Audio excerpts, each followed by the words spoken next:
What are the attributes of a good clinician? Number one, a good clinician is a good listener. A good clinician is a good listener. And when I say that, it applies to two circumstances. Number one, during the classes, during your ward rounds, during your seminars, no matter what it is, keep listening consciously. Don't think that, oh, this teacher is not great, or this professor during these rounds is talking about random things and I will ignore it. Anyway, I have this app, I have that textbook, I have this YouTube video, I will learn from there. You are undervaluing the importance of your own medical institution, the fraternity, and the importance of listening. Listen to them. Anyway, you're physically present there, you don't have an escape from the circumstance. So just open up your ears, open up your mind, and listen carefully. That is scenario number one. You have to be a good listener inside your medical college, inside your hospitals.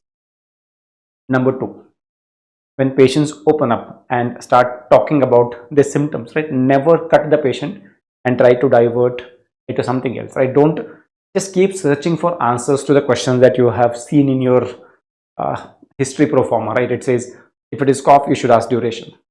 Let the patient open up. Patients open up and give you beautiful stories of their suffering, and in their stories, you can literally see the natural progression of the disease. Disease many times unfolds themselves. So let the patient speak, let your teacher speak, let the doctor speak. Be a good listener. A good listener generally tend to become a good clinician because they understand patient's problems, and they have also understood medicine from the generations of doctors who have passed on the information. Okay, that's first point. Second, a good clinician is an avid reader. Why? Because medical science constantly keeps changing, constantly keeps evolving. So yesterday's guidelines don't hold value today, right? If I have to treat a disease the way I was treating 20 years ago, and if I'm not utilizing the gifts of modern science, that is in the form of newer treatments, newer diagnostics, I'm doing injustice to my patients. And that also builds underconfidence, because then, okay, I don't know what antihypertensive is supposed to be started as a first line therapy because I've not read hypertensive guidelines for last 10 years. During my MBBS schools, we used to start beta blockers or the diuretics as the first line treatment.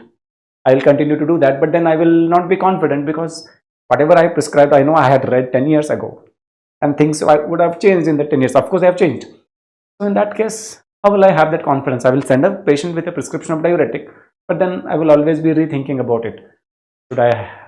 Should I have started something else, or did I do wrong? Did I consider the right parameters in this case or not? So that underconfidence also comes from the lack of knowledge, and knowledge after your medical school is always built by reading. So you should be an avid reader. You should be a good listener. You should be an avid reader.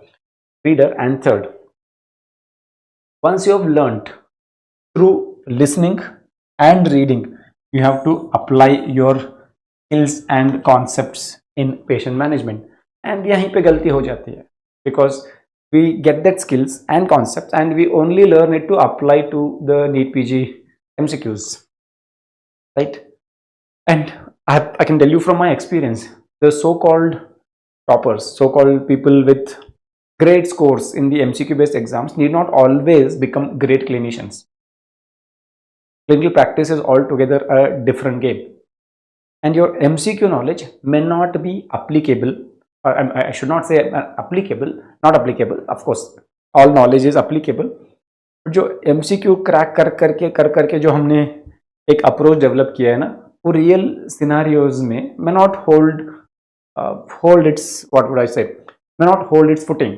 कि हाँ काम नहीं आएगा, because patients will not come with one standard जो text book का description होता है of the disease, और या MCQ का डिस्क्रिप्शन ऑफ द डिसीज होता है with the same features.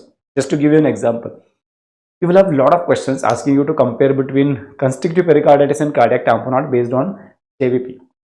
Right? Cardiac tamponade में Y descent absent होता है, constrictive pericarditis में Y descent is prominent.